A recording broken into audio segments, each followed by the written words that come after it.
Christ didn't call us to be like him. He didn't call us to be Christ-like because he was a perfect man.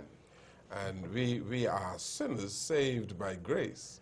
Now, that might be the mark, but did he call us to be like him?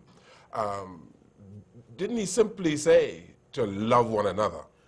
No, he said much more than that. Of course, he said love one another. Yeah, even but that is the last commandment, to love one another. Love the Lord your God with all your heart, soul, strength, and mind, and love your neighbor as yourself. Right. All the commandments are summed in those. Right. Yes, but right after he gives the Beatitudes, he says something that I'm still reeling from.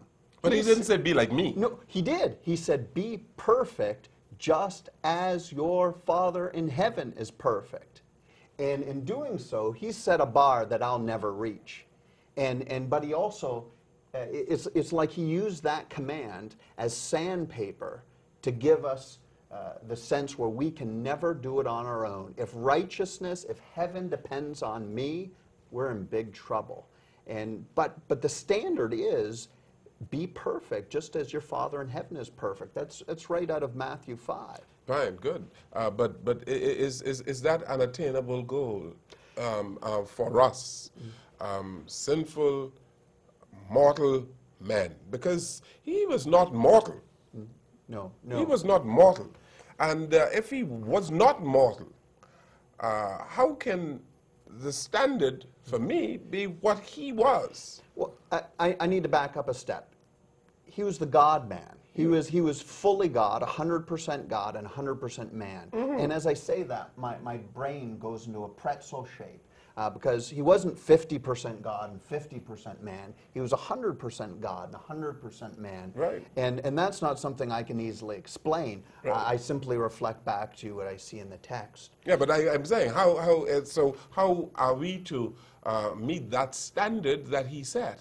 When he was the God-man, when he walked here, he was God's only begotten Son. Yeah.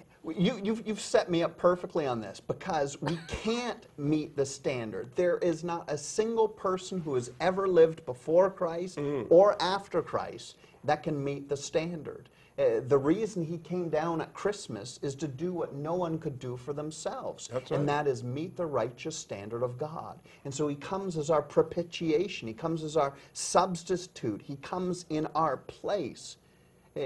When I teach this to high school students, I give them an analogy. I say, imagine the professor puts before you a very difficult examination. You take one look at it and you're thinking, I'm going to be lucky to get 50% on this. But then the professor comes around and says, give me this. Have you put your name on it? Yes, sir, I have. And the professor takes the test and he fills in all the answers for you correctly and hands it in.